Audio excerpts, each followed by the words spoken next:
police officer confronted a pregnant woman in a wheelchair, unaware of her husband's identity. The unexpected twist that followed left everyone stunned. Want to know how it all ended? Subscribe to the channel and let us know in the comments where you're watching from. The sun hung high, casting a golden glow over the bustling adventure park. The air buzzed with children's laughter, thrilled screams from the roller coasters, and the cheerful tunes of carnival music. It was a perfect summer day, filled with joy and excitement. In the middle of this lively scene, Angela navigated her wheelchair through the wide paths of the park, her hands steady on the wheels. As she made her way towards the entrance, Angela, a woman in her late 30s, was in the final stages of a challenging pregnancy, one that required her to use a wheelchair. For the past few months, she had grown accustomed to managing her mobility with grace despite the difficulties. Today was meant to be a memorable day. Her husband Marcus, a federal agent, had promised to meet her and their young son, Noah, the park later once he finished some urgent business. Eager to give Noah an early start to enjoy the games and rides, Angela decided to go ahead with him to the park. As they approached the area reserved for visitors with disabilities, Angela felt a surge of determination. She wanted to give Noah a magical day, even if it meant pushing through her own exhaustion. Noah, brimming with excitement, walked beside her, occasionally running ahead and circling back, his bright eyes shining with joy. Angela could not help but smile. Her son's enthusiasm was contagious. "Mom, can we go on the giant Ferris wheel first?" Noah asked, eagerly tugging at her sleeve. "Of course, sweetheart," Angela replied with a laugh. "But first we need to get a special pass." She steered her wheelchair towards a quieter side path leading to the accessible entrance, grateful for the trees lining the path that provided some much-needed shade. When they arrived at the entrance to the designated area, Angela noticed a security guard stationed by the gate. He was a middle-aged man with a solid build, his arms crossed, and gaze fixed on her in a way that felt unsettling. There was something in his suspicious, almost dismissive stare that made Angela uneasy. Undeterred, she pushed forward, keeping her tone polite as she addressed him. "Hello, we're here to access the ride area," Angela said, holding a folder with her medical documents at the ready. "Access to the ride area. I have my documents here, if you'd like to see them," Angela said, holding out a folder with her medical papers. The guard did not acknowledge her politely worded request. Instead, he looked down at her in her wheelchair, then at Noah before giving a slight shake of his head. "You sure you're in the right place?" he asked in a gruff, unfriendly tone. "This area is for people who actually need it." Angela's smile faded as the weight of his words sank in. She took a slow, calming breath, reminding herself to stay composed. "I do need it," she replied, lifting the folder to emphasize her point. "I'm pregnant and using a wheelchair due to complications." The guard barely glanced at the folder before narrowing his eyes. "You do not look like you need it that badly," he scoffed. "You'd be surprised what some folks will to take advantage of the system." He muttered, his tone laced with cynicism. The dismissal stung, and sensing his mother's discomfort, No moved closer, gripping the handle of her wheelchair tightly. Angela held the folder firmly, feeling frustration and anxiety mix in her chest. She glanced down at No, then looked back at the guard, her voice steady and controlled. "I understand your concerns," she said, carefully keeping her tone respectful. "But I'm not trying to take advantage of anything. I have a right to use this entrance, and I can show you my medical documents if you need to verify rather than softening." The guard's expression grew colder. He stepped forward, looking down at her with a sneer. "You know, some people think they can get whatever they want just because they say they have a problem," he said, his tone dripping with suspicion. "But we have to make sure the ones who really need it get it." Angela felt her patience wearing thin, but she did not want to make a scene, especially not in front of No. She opened the folder, carefully showing him the medical documents again. "Here are my papers," she said, extending them toward him. "You can see for yourself." He barely glanced at the documents before shaking his head dismissively. "That's not good enough. Anyone can get a doctor to sign off on something," he muttered. "I need more than just some papers." Angela's heart sank, the sting of his words hitting deeper than the mere rejection. It was not just that he would not allow her through. It was the way he spoke to her, as if she were trying to deceive him, as if she did not belong there.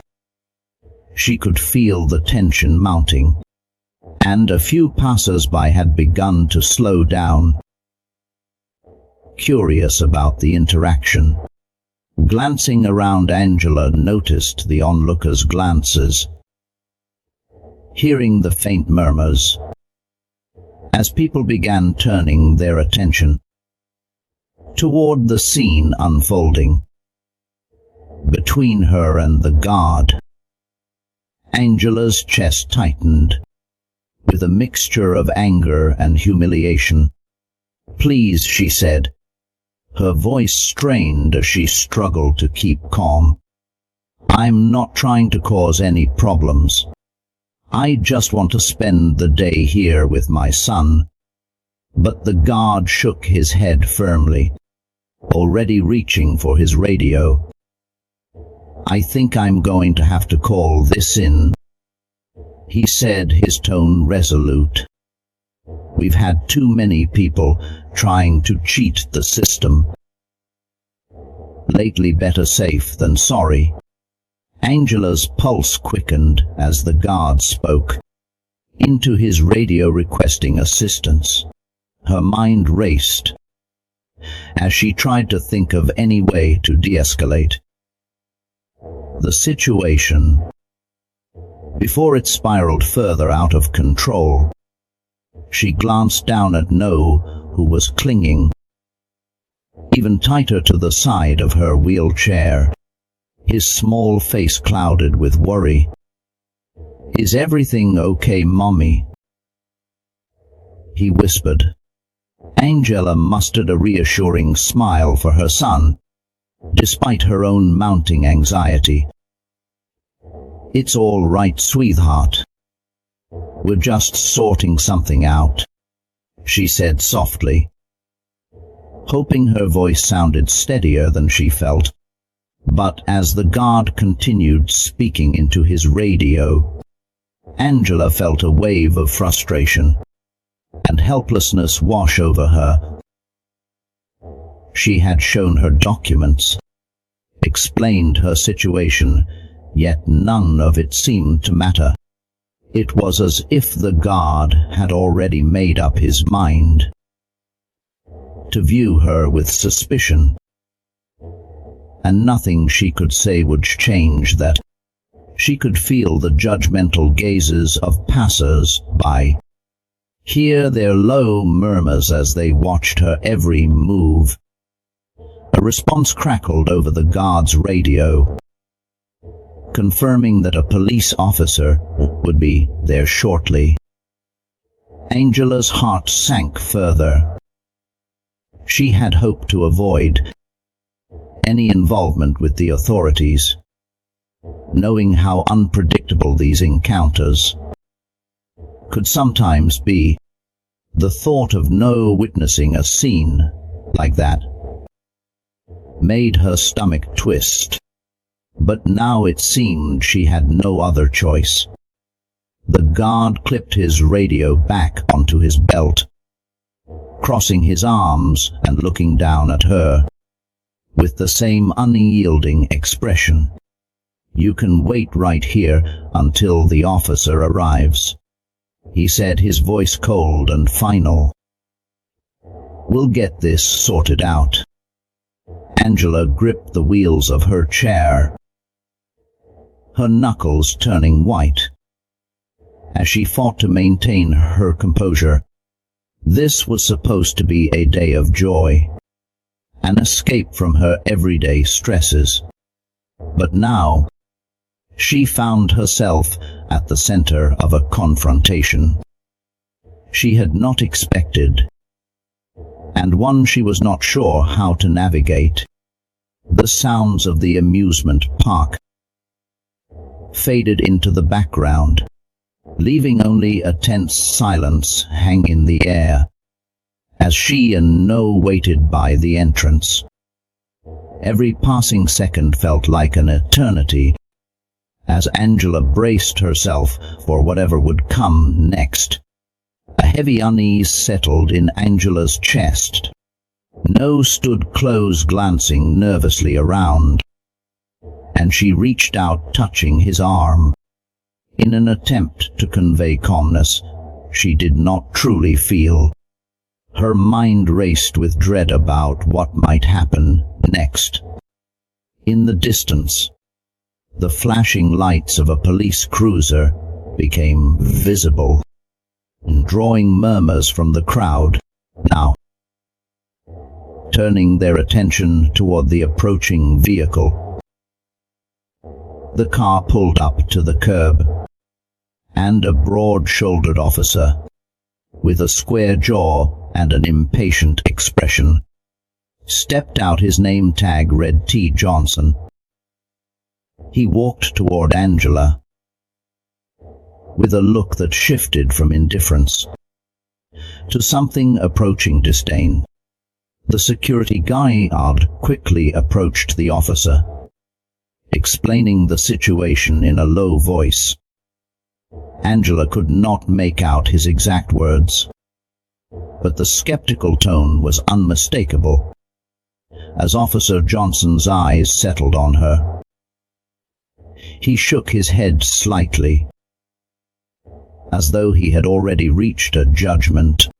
"Ma'am," he began, his voice dripping with authority, "I've been informed there's an issue here. You're using a wheelchair to access this area, but there's some concern about whether you really need it." Angela's jaw tightened. The skepticism in his voice was evident, and she took a deep breath to steady herself. Before responding, "I've shown the guard my medical documents," she said, holding up her folder again. "I'm pregnant and experiencing complications that make it difficult for me to walk. That's why I need the wheelchair." But Officer Johnson's expression remained unmoved. He glanced down at her documents, and then back at her with a dismissive raised eyebrow. "Anyone can get a doctor's note," he said coolly. "You'll need more than that to prove you need this."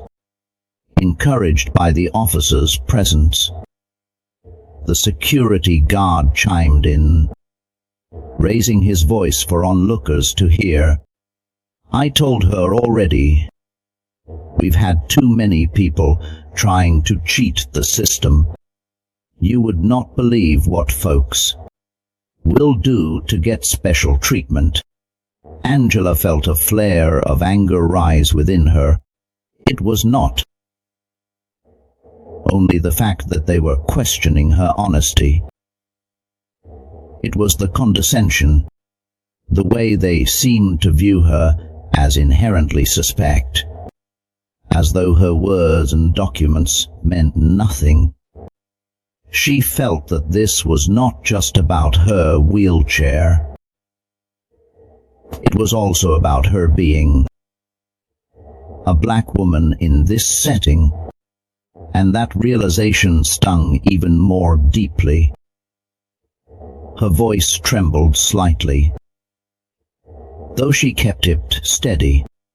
"I'm not trying to cheat anyone," she said firmly. "I'm here with my son to enjoy the park, and I have every right to be here. And I have every right to be here." Angela asserted, her voice steady, despite the storm of emotions brewing inside. But Officer Johnson's gaze only grew colder. "If that's true, then why do not you stand up and show me? You really need that chair," he challenged, his voice edged with impatience. "If you're truly unable to walk, proving it should not be hard." The demand hit Angela like a slap. She felt a wave of humiliation and anger flood her chest. It was not just a question of her honesty. He was treating her as if she were a criminal, demanding proof as if she were on trial. She took a breath, gritting her teeth to steady herself. "I cannot stand up," she replied, her voice low and firm. "I told you. I have complications that make it dangerous for me to walk." The officer stepped closer, his voice dropping to a more menacing tone. "Well, I'm starting to think you're just trying to cause a scene. And if you do not cooperate, you could be charged with obstructing an investigation." Angela's hands gripped the arms of her wheelchair tightly, her knuckles turning white.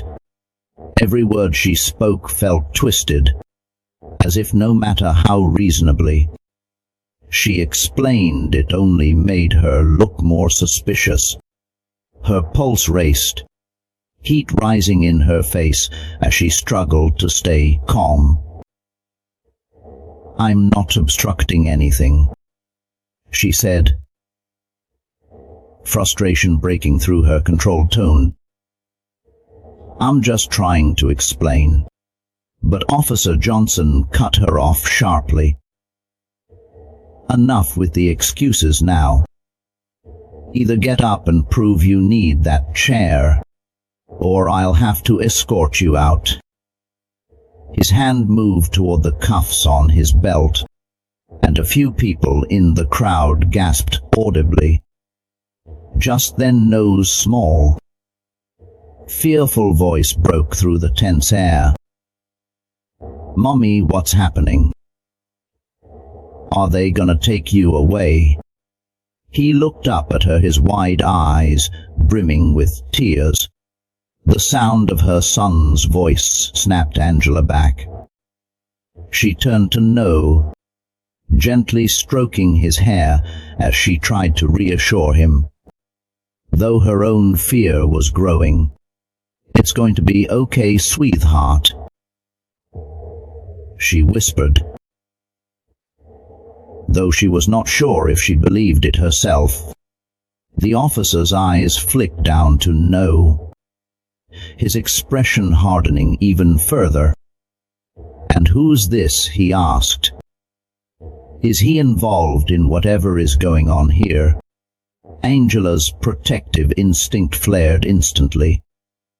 "Leave him out of this," she said sharply, her gaze fierce. "He's just a child."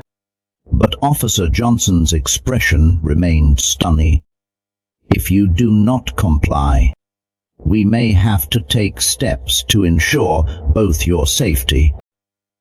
And his words hung heavily in the air, the implication unmistakable. That could mean taking him into custody. Until this is sorted out. The threat landed like a heavy weight, pressing down on Angela's chest. Now it was not just her safety at stake. They were threatening her son too. The sheer audacity and cruelty of it filled her with a sense of helplessness.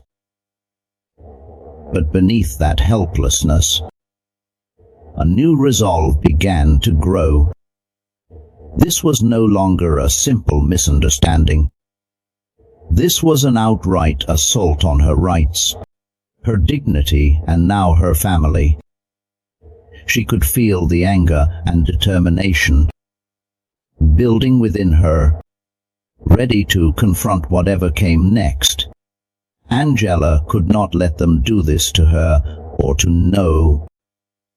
Taking a shaky breath, she looked Officer Johnson squarely in the eyes. "You're treating me like a criminal," she said, her voice trembling but gradually growing stronger. "All I've done is try to use the accessible entrance, which I have every right to do. I've provided my documents. I've explained my situation. There's no reason for you to treat me like this."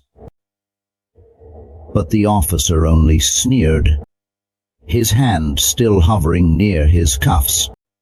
"Like I said, I do not believe you," he replied coldly, "and if you do not comply, we'll have no choice but to take you in." By now the crowd around them had grown substantially, and murmurs of disapproval began to ripple through the onlookers. Several people raised their phones to record, capturing the scene, as a few voices called out in support. "Leave her alone, she has not done anything wrong." One voice shouted, "This is discrimination." Another yelled for a moment. Angela thought the officer might back down in the face of public scrutiny, but instead he seemed only to grow bolder. "You people need to mind your own business," he barked at the crowd. "We're handling a situation here." With a quick, rough movement, he reached down and gripped the handle of Angela's wheelchair, yanking it backward. The sudden jolt made her gasp in pain, her hands gripping the arms of the chair to keep from toppling. No cried out in terror, clutching her leg as though he could protect her. The world seemed to spin around Angela as she tried to steady herself, her breath coming in quick, shallow bursts. She looked up at the officer, her gaze filled with a mixture of fear and defiance. She could not let them do this to her. Not here and not in front of her child. But when she tried to speak, her voice faltered, and all that came out was a choked whisper. Just then the sound of a car door slamming shut cut through the commotion. Angela turned her head to see a familiar figure striding purposefully toward them. It was her husband Marcus, moving with urgency, his face a mask of controlled fury. Relief and apprehension surged through Angela as he approached the situation. Teetering on the edge of something dangerous, Marcus moved swiftly, his gaze fixed on the scene ahead. From across the park, he had spotted the crowd gathering and heard the raised voices. When he saw Angela's wheelchair surrounded by police, a wave of alarm had crashed through him. Now as he neared, his heart pounded fiercely. A mix of anger and fear blazed within Marcus as he took in the look on Angela's face, a combination of helplessness and defiance. It only fueled the fire in him. "Hey," he shouted, his voice slicing through the murmuring crowd. "What do you think you're doing? That's my wife." Officer Johnson, still gripping Angela's wheelchair, turned to face him, his expression hardening. As though expecting this confrontation, he let go of the chair, straightening up to meet Marcus's gaze. "Sir, I need you to stay back," Johnson said, his tone heavy with authority and condescension. "We're handling a situation here." Marcus did not slow his approach, his eyes shifting between the officer and Angela, who was clutching the armrests of her wheelchair so tightly her knuckles were white. Beside her, nose stood with tear-streaked cheeks, clinging to her leg in fear. The sight of his distressed family made Marcus's anger flare even hotter.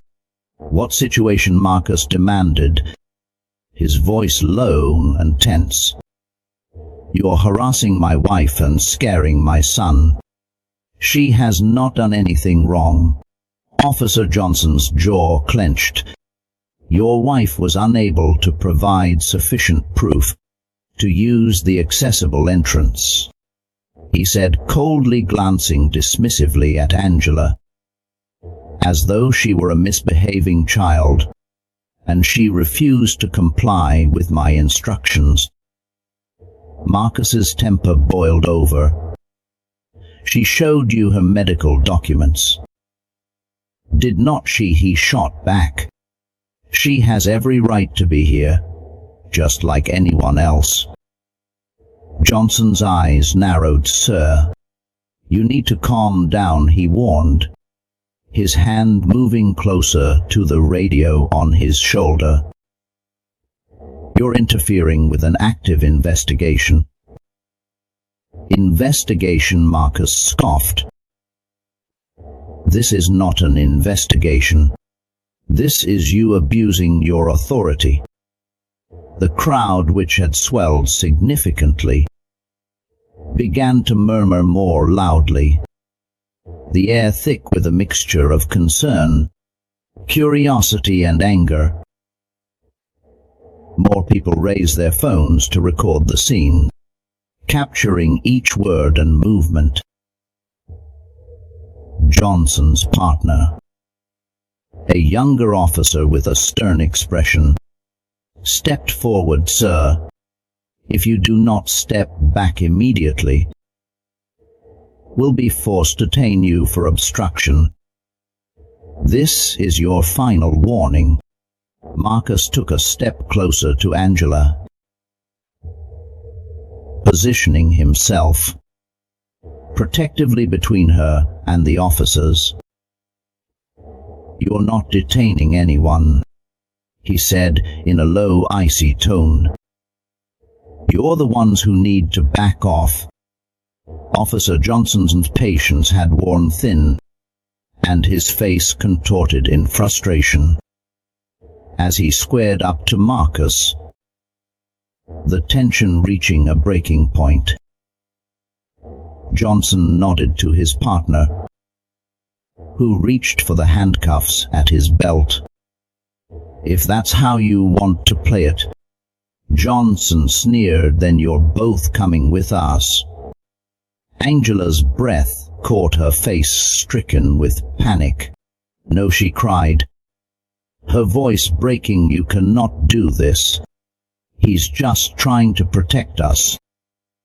The officers ignored her, and Johnson advanced on Marcus with a cold determination. His partner, close behind Marcus, braced himself, his fists clenched at his sides. As the officers closed in, before he could react, Johnson's partner stepped forward and shoved him hard in the chest, sending him stumbling back. He quickly regained his footing, his expression hardening with fury.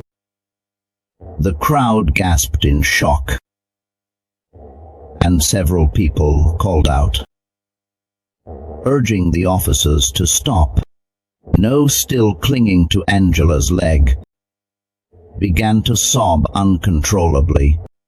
"Daddy, do not let them take you," he cried, his small voice cracking with fear. Angela's heart pounded as she watched in horror, feeling as if the entire world was spinning out of control. With desperation, she shouted, "Leave us alone. We have not done anything wrong." Johnson's partner seized Marcus by the arm, roughly yanking it behind his back. As he reached for the cuffs, "You're under arrest for obstruction and resisting an officer," he said. Marcus struggled against the officer's hold, his face twisted with anger. "Let go of me," he shouted. "You have no right to do this." The officer twisted Marcus's arm higher, sending a sharp pain shooting through his shoulder, and he grimaced. The sheer absurdity of the situation hit him like a blow. He was a federal agent, being manhandled by officers who had no idea who they were dealing with. Yet he knew that revealing his identity now, in this charged atmosphere, would likely only inflame things further. He had to find another way to de-escalate this. "Look at my wife," Marcus shouted, his voice thick with urgency. "She's pregnant and in a wheelchair. Is this how you treat people who need help?" For a brief moment the younger officer hesitated, glancing toward Angela, who sat hunched in her wheelchair, tears streaming down her face. But Johnson's harsh command broke through his partner's hesitation. "Cuff him and get him in the car." Johnson snapped, "We'll deal with her next." The word "next" echoed ominously in Marcus's mind. Like a threat, his heart clenched as his eyes darted to Angela and No, both trembling in fear. He knew he could not let this go any further. Just as the younger officer was about to tighten the cuffs around Marcus's wrists, a clear, firm voice rang out from the crowd. "This is wrong. They have not done anything to deserve this." The voice belonged to an older woman, who had been watching everything unfold. Her expression indignant, she stepped forward, raising her phone high. "I've been recording the whole time," she announced, her voice steady and resolute. "And I'm not the only one. We all saw what you did." Several other onlookers joined in, their voices rising, demanding that the officers stop. The air was thick with tension, teetering on the edge of chaos.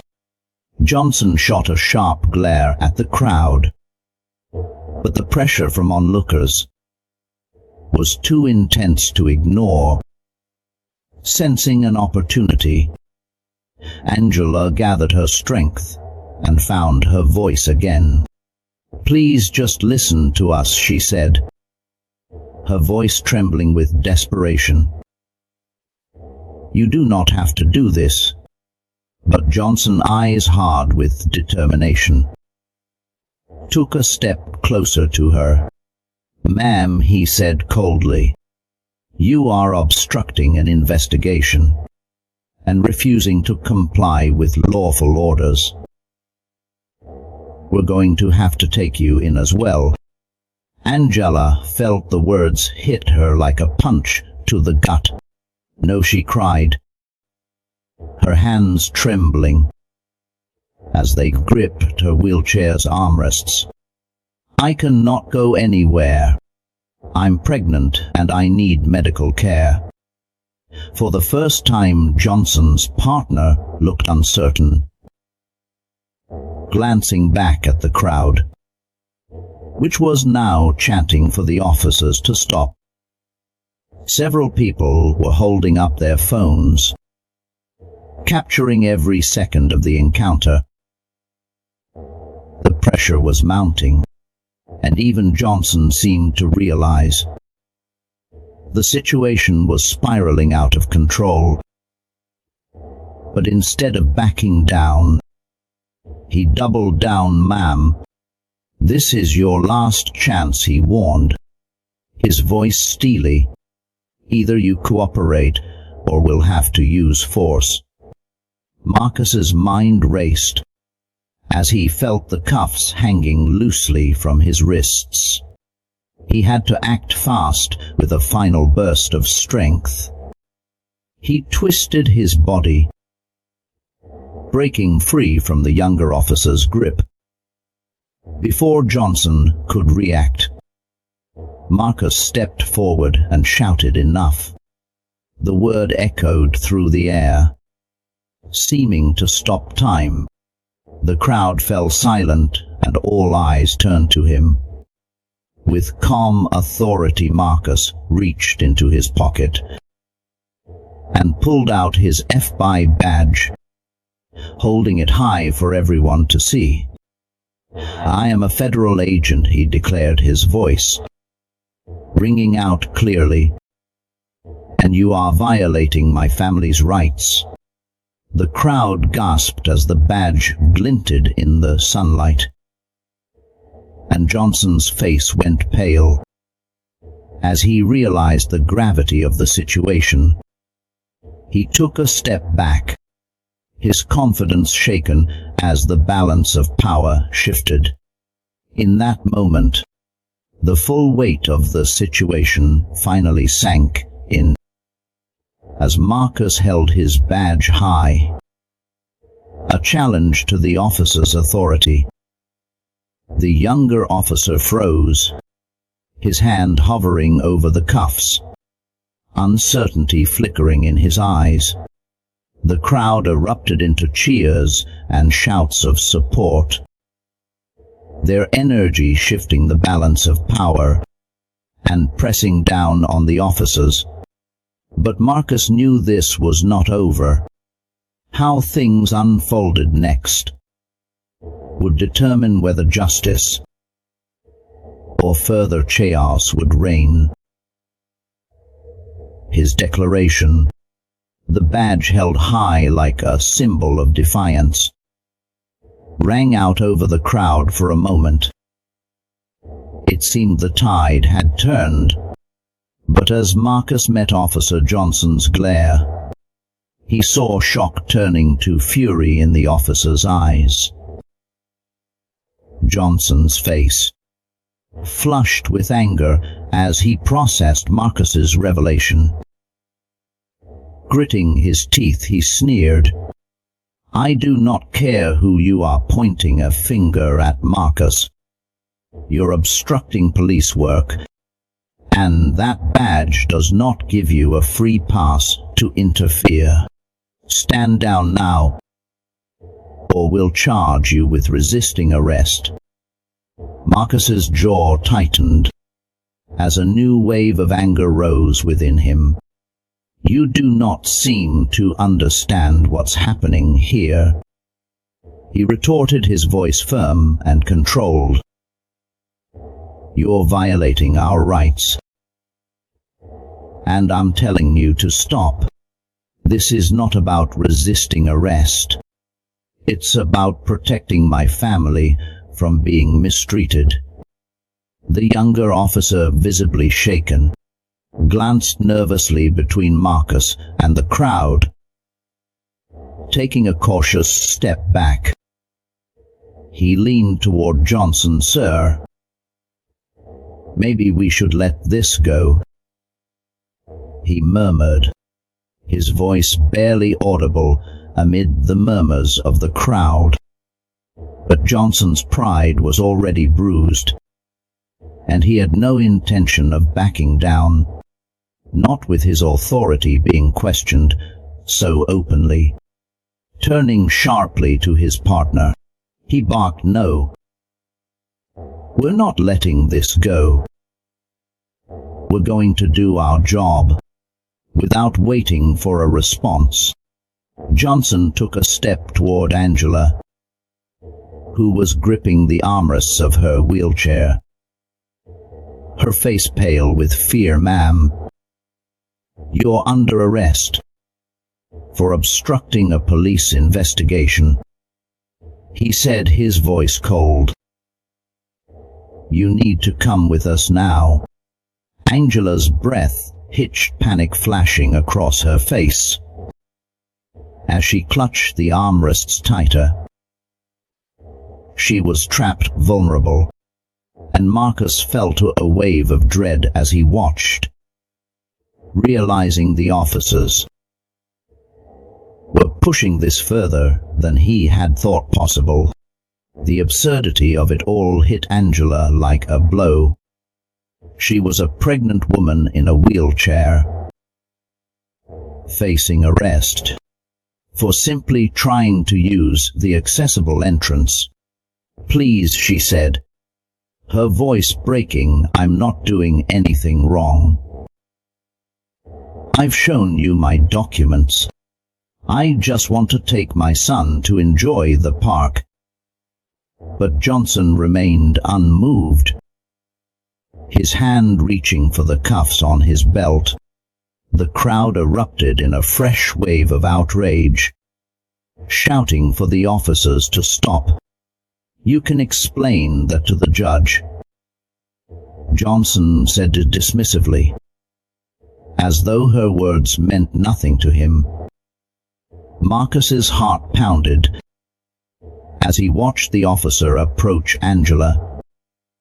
Cuffs in hand, he could not allow them to take her away.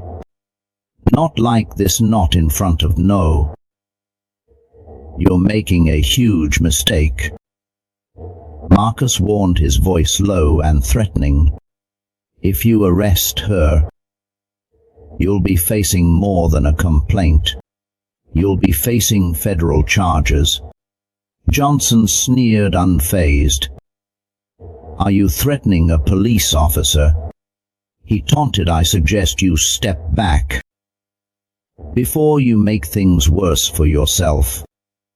The tension in the air grew suffocating, and several members of the crowd began shouting, their voices angry and disbelieving. A few even took steps closer, as if ready to intervene. No, who had been quiet up until now, spoke up in a small, trembling voice. "Mommy, do not let them take you," he whispered, clinging to her leg. His tear-streaked face twisted in fear. The sight of her son's terror tore at Angela's heart. She swallowed hard, reaching down with a shaking hand to stroke his head. "It's okay, baby," she whispered, though her own voice was filled with dread.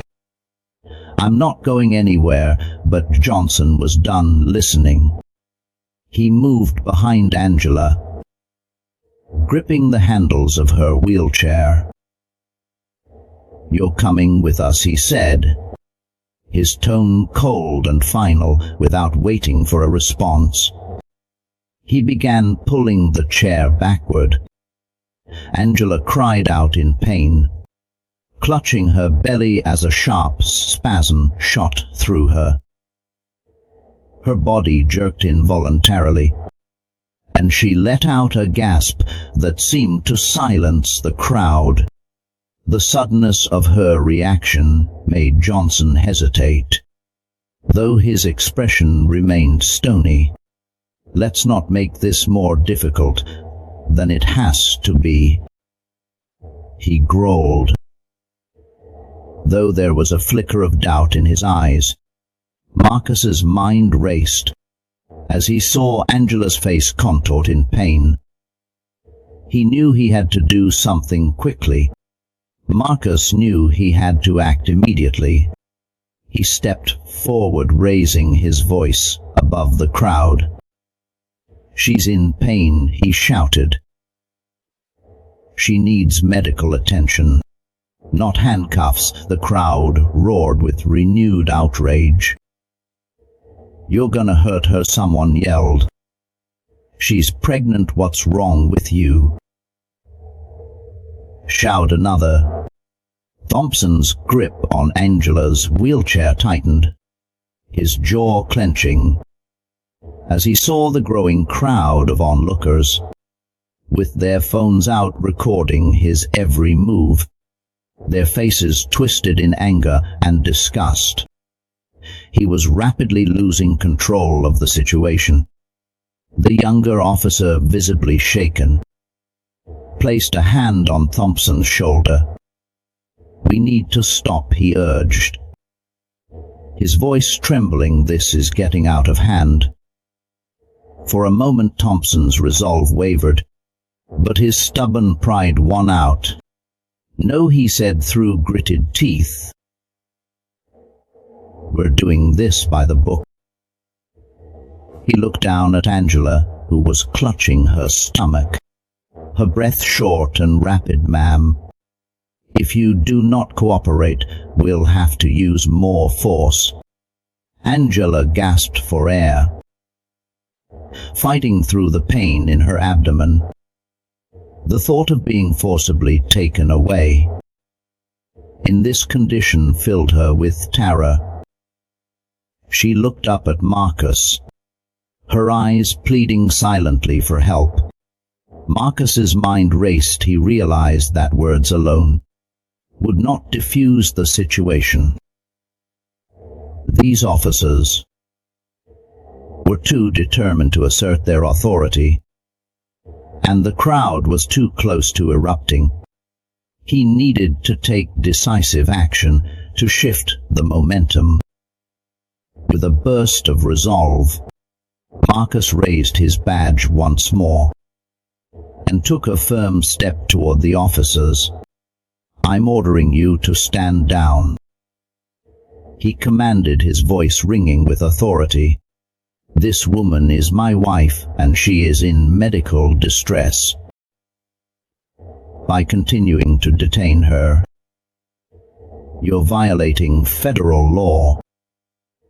A collective gasp rippled through the crowd, and Thompson hesitated, the weight of Marcus's words, the power of the badge, and the watchful eyes of the crowd pressing down on him. But instead of relenting, he sneered, a glint of defiance in his eyes. "You think you're above the law? Because you're with the spy. He spat out, "Here we make the rules." Marcus felt his blood boil at the arrogance and cruelty in Thompson's tone. "And I'll make sure you answer for breaking them."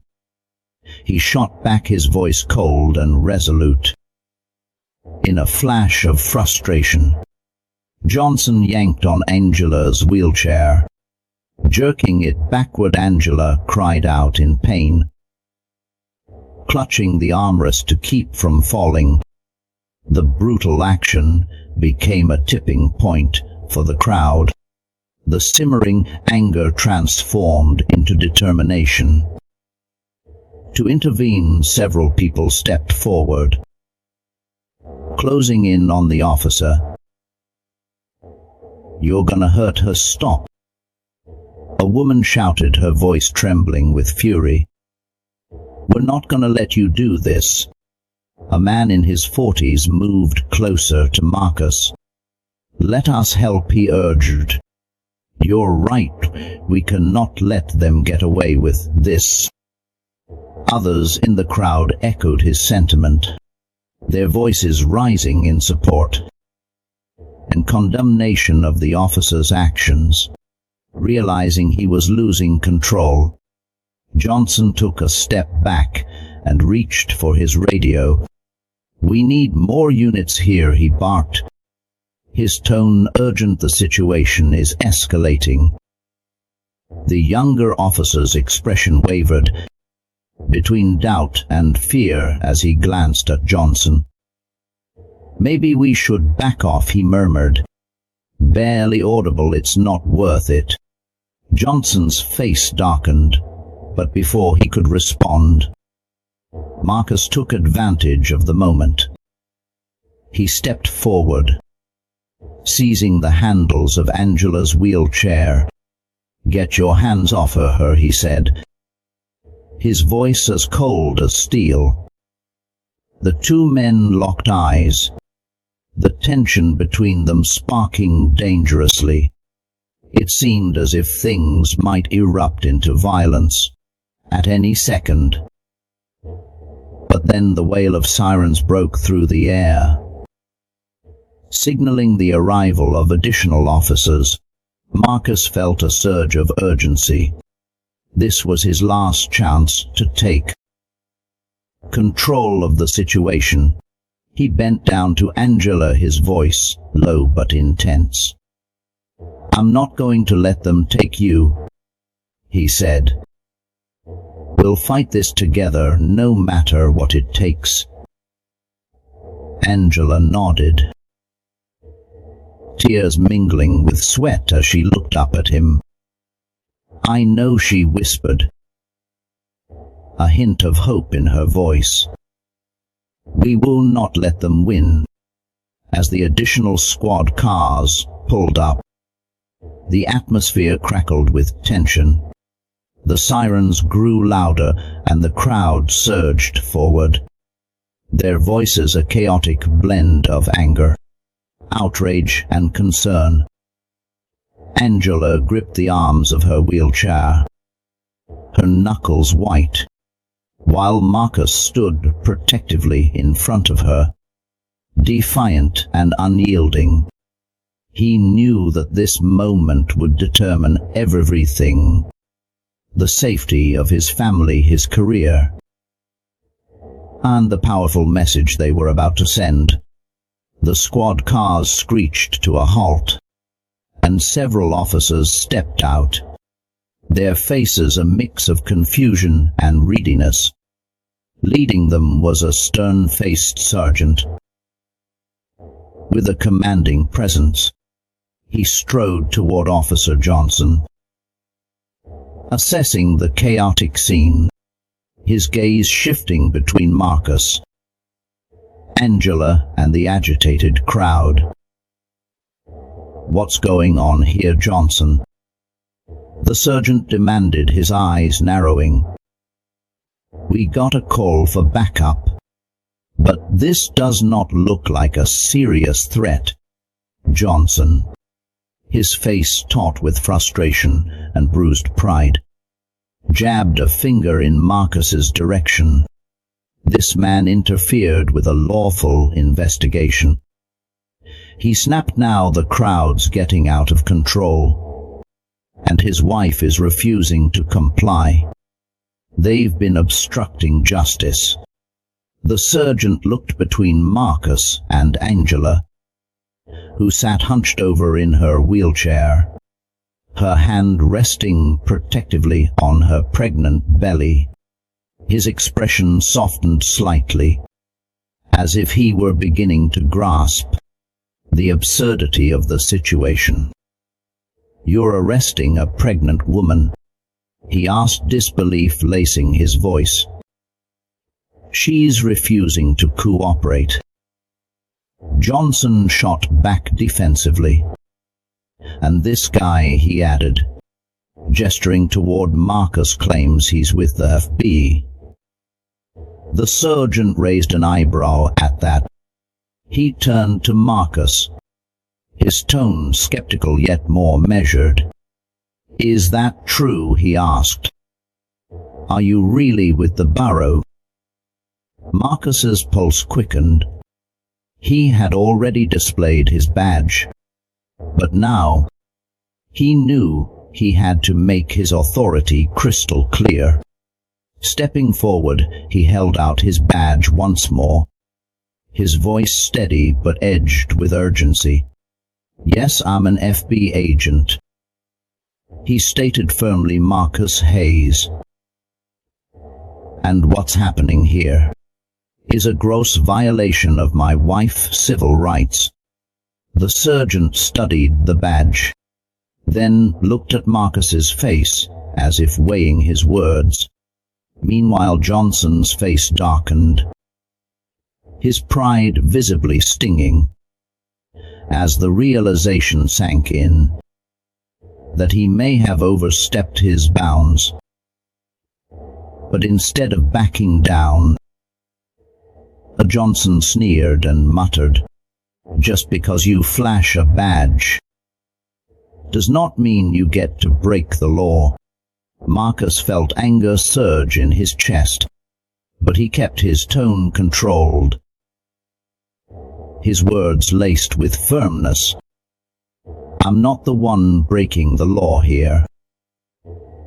You've threatened my pregnant wife with arrest, disregarded her medical documentation, and used force without any justification, yanked her wheelchair, and escalated this whole situation to the point of calling for backup, all because you decided to treat her as a criminal instead of a person who needs assistance." Marcus continued, his voice rising with each word. The crowd's murmurs grew louder, and their support for Marcus and Angela became more vocal. Several people shouted in agreement, while others continued recording, their phones trained on the officers. The sergeant's expression shifted as he listened. He took a step back, giving Johnson a hard look. "Is this true?" he asked, his tone sharp. "You laid hands on her?" Johnson crossed his arms defiantly, his face rigid. "She was resisting," he insisted stubbornly. "We had to maintain control. The situation was getting out of hand, and she refused to comply with my instructions." "She was not resisting," Marcus cut in, his tone laced with anger. "She was in pain. Look at her. She's a pregnant woman in a wheelchair. What kind of threat could she possibly pose to you?" The sergeant's jaw tightened as he looked over at Angela, who sat breathing heavily, visibly strained by the confrontation.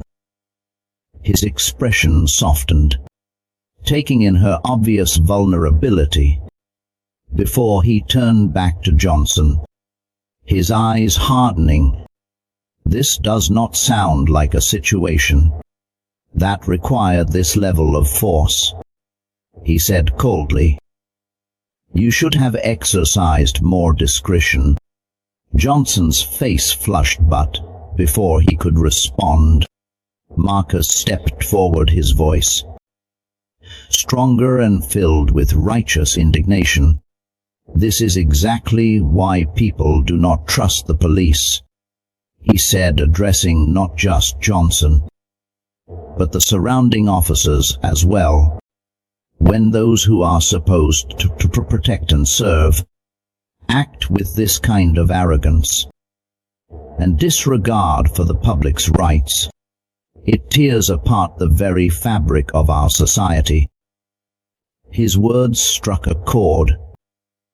Not only did the crowd respond with nods and shouts of agreement, but even some of the officers shifted uncomfortably, exchanging uneasy glances. The tension in the air thickened, yet something seemed to crack within the officers.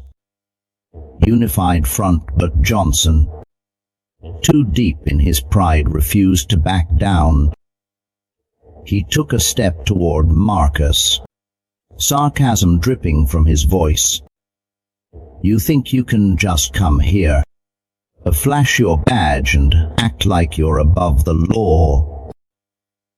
He sneered. "Just because you work for the feds does not mean you get to do whatever you want." Marcus's patience finally broke.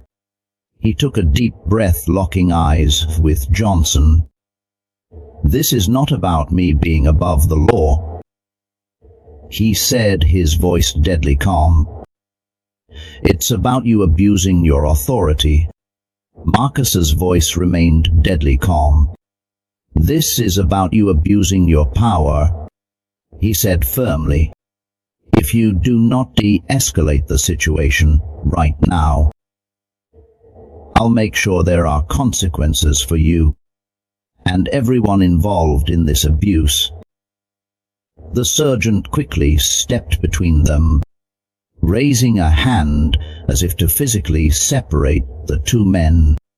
"Enough," he said, his tone firm. "We're not going to continue this here in front of the entire park." He turned to Johnson, his face a mix of anger and frustration. "Stand down," he ordered. "We're not arresting her, and we're certainly not arresting him. This situation has gone far enough." Johnson looked as though he wanted to argue, but the sergeant's tone left no room for debate. He turned back to Angela and Marcus, his expression still hard, but no longer openly hostile. "We'll let you go," he said gruffly, "but this is not over. I'll be filing a report on this incident." Marcus nodded, his gaze steady and unyielding as he looked at Johnson. "You do that," he replied evenly, "and I'll be filing a report of my own. I'll make sure this goes up the chain." Slowly the crowd began to disperse, the tension easing as people realized the immediate threat of arrest had passed. Angela slumped back in her wheelchair, a wave of relief and exhaustion washing over her. All at once Marcus knelt beside her, reaching out to take her hand, his grip warm and steady. "It's okay," he whispered. "We're going to fight this." Angela nodded, squeezing his hand in return. She knew this was only the beginning, a battle not just for her own dignity, but for justice and accountability, for the countless others who had been mistreated and silenced. As the officers retreated and the sergeant led Johnson away, Marcus stood up, turning to address the crowd. His voice carried with determination and defiance. "We're not going to let this be swept under the rug," he declared. "We're going to make sure this kind of abuse stops." The crowd responded with cheers and applause, a powerful wave of solidarity and support that washed over Marcus and Angela. They had stood up against injustice, and now they would press on, not as victims, but as advocates for change. As they prepared to leave the park, Marcus gently helped Angela into the car, securing her seatbelt with care. He looked into her eyes, and for a moment, the world seemed to narrow down to just the two of them, standing strong together in the face of adversity. "We'll make them answer for this," he promised, his voice resolute. Angela gave him a wary but determined smile. "We will," she whispered. "For us, for no, and for everyone else." This Marcus promised firmly. "For you, for no, and for every person who's ever been treated like they do not matter." Angela gave him a tired but resolute smile. "We will," she said softly. "We have to." As the sound of sirens faded into the distance, Marcus started the car and drove away from the park, the weight of the day hanging heavy in the air. But as they left the site of the confrontation, they knew this fight was only beginning. In the days that followed, their encounter with Officer Johnson spread across social media like wildfire. Videos recorded by bystanders, replayed thousands of times on news outlets and online platforms with headlines like "4B Agent Confronts Local Police Over Treatment of Pregnant Wife" and "Amusement Park Incident Sparks Outrage Over Police Conduct." Their personal struggle had transformed into a national conversation. Marcus sat at the kitchen table, surrounded by stacks of legal documents, his phone constantly buzzing with calls and messages. He had already contacted a lawyer, an old friend who specialized in civil rights cases, and they were preparing to file formal complaints against Officer Johnson and the local police department. Marcus's fingers tapped restlessly on the table, his mind racing with the events of the past days and the long road ahead across from him. Angela sat with her hands resting on her belly. Though the physical pain had begun to ease, the emotional toll still weighed heavily. She found herself replaying the officer's sneer, the humiliation she'd felt, and the fear in Noah's voice. Each time a pang of hurt cut through her, but beneath the pain a new resolve was growing. She was not going to let this become just another story, forgotten by the next news cycle.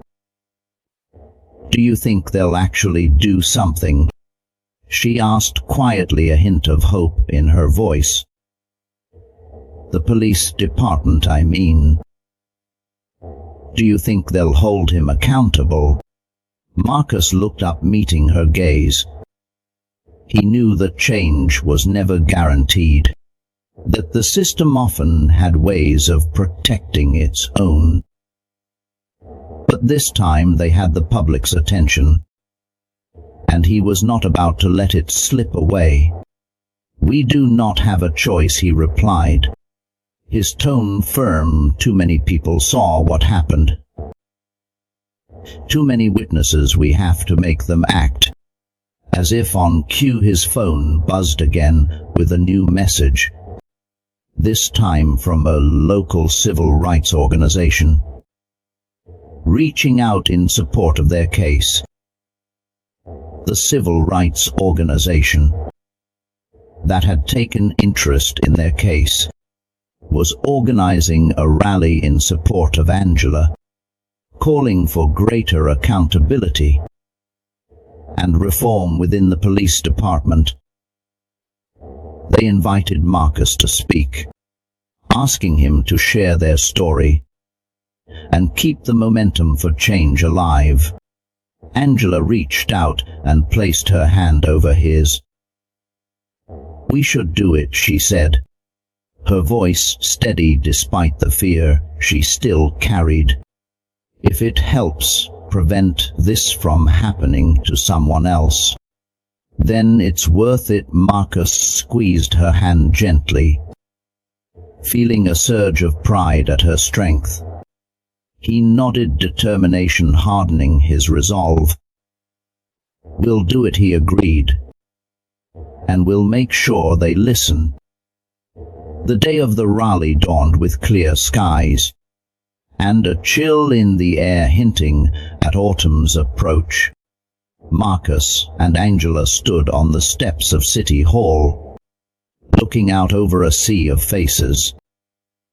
Hundreds had gathered holding signs that read, "Justice for Angela," "End police brutality," and "We stand with you." The crowd was diverse, people of all ages, races and backgrounds united by a common cause. Marcus took a deep breath, glancing at Angela beside him. She gave him a small, encouraging nod, and he stepped up to the microphone. As he adjusted it, a hush fell over the crowd. Everyone focused entirely on him. "My name is Marcus Hayes," he began, his voice carrying across the crowd. "I'm an FB agent, a husband and a father, and 2 weeks ago my wife and son experienced something that no family should ever have to go through." He paused, memories of that day flashing through his mind. The anger in Officer Johnson's voice, the fear in Angela's eyes, the helplessness he felt as he tried to protect his family. He channeled these emotions into his words, letting them infuse his speech with urgency. "We went to that park looking for a day of joy," he continued, "a day to make my son smile and to give my wife a chance to relax. But instead, we found ourselves facing kind of injustice that too many people in our country face every day. We were treated like criminals, like we did not matter, all because of the biases and prejudices that are still too prevalent in our society." A murmur of agreement ran through the crowd, and Marcus saw people nodding in support. His voice grew stronger as he pressed on. "This is not just about what happened to us," he said. "It's about every person who's been mistreated because of the color of their skin, their circumstances, or simply because they dared to ask for fair treatment. It's about the abuse of power, about a system that needs to change. And we're here today because we're not going to be silent anymore," Marcus declared, and the crowd erupted into applause, their voices rising in solidarity. Angela, standing beside him, reached for his hand and gave it a squeeze. For a moment Marcus allowed himself to feel hope. Hope that maybe together they could turn their pain into something meaningful. After his speech, other speakers took the stage. Activists, community leaders, and even a few other victims of police misconduct. Each story added weight to the demand for accountability, painting a powerful picture of a community united in their call for change. As the rally concluded, Marcus and Angela returned home, exhausted but uplifted by the support they'd received. But the battle was far from over. Marcus's phone buzzed constantly, with calls from reporters, lawyers, and well-wishers, each conversation a reminder of the stakes of their fight. The following week, the police department announced that Officer Johnson had been placed on administrative leave, pending an internal investigation. It was a small victory, but for Marcus and Angela, it was only the beginning. They moved forward with their lawsuit, determined to hold Johnson and the department accountable, not just for their own experience, but for every person who had faced similar abuses. Media attention continued to grow, and national news outlets picked up their story, shining a light on systemic issues in policing. Marcus spoke at more events, sharing their experience and calling for reforms. He knew that by stepping into the public eye, they were becoming targets for those resistant to change. But he also knew that keeping the pressure on was the only way forward. One evening, as the sun dipped below the horizon, Marcus sat in the living room with Angela and Noah. The TV flickered in the corner, showing a news segment about the ongoing investigation. Noah was curled up on the couch, his head resting on Angela's lap, as she stroked his hair gently. "Daddy, are they going to make that mean man go away?" Noah asked, his small voice full of the innocence of childhood. Marcus glanced at Angela, who gave him a soft nod. Leaning forward, he rested his elbows on his knees. "I do not know, buddy," he said honestly, "but we're going to do everything we can to make sure that what happened to us does not happen to anyone else. And there are a lot of people who believe in that too. Noah thought about this for a moment, then nodded slowly. "I want to help too.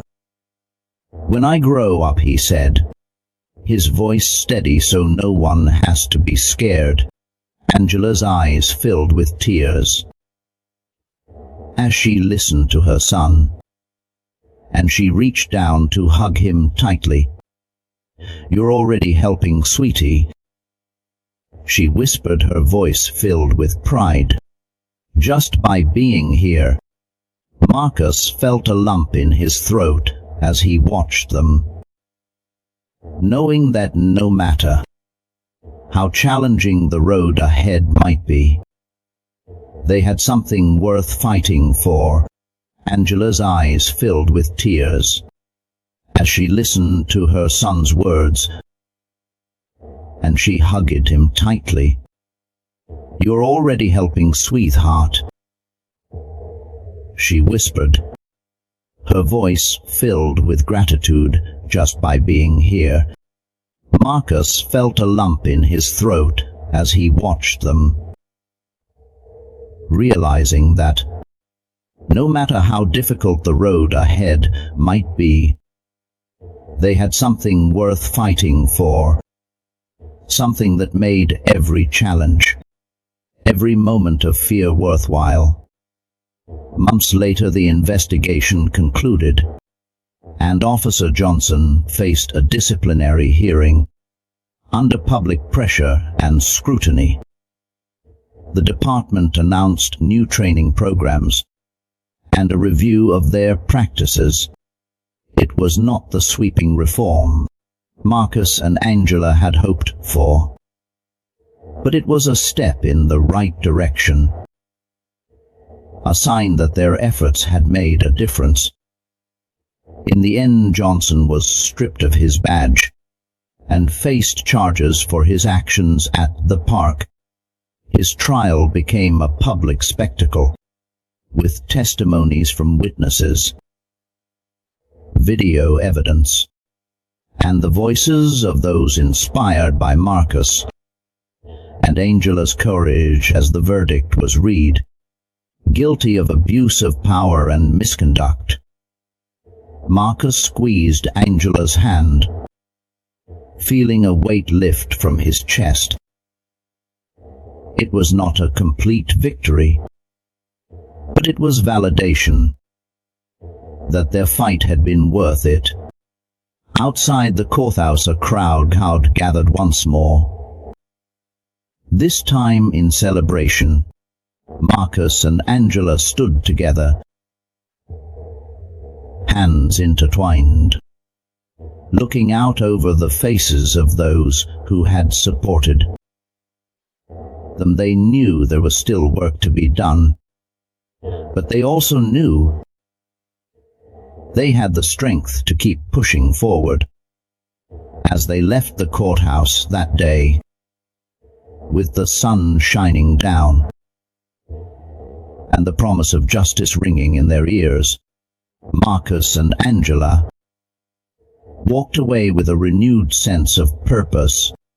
They had faced darkness and refused to be broken, and now they were ready to build a future where no one would have to face the same fear and pain they had endured. The fight for justice was just beginning, but they were prepared for whatever came next, side by side and never alone. Thank you for watching. If this story inspired you, please subscribe to our channel and turn on notifications so you will not miss our next powerful story. We'd love to hear your thoughts in the comments. And do not forget to check out our other videos for more inspiring moments. Your support means everything. Stay tuned for more content that matters.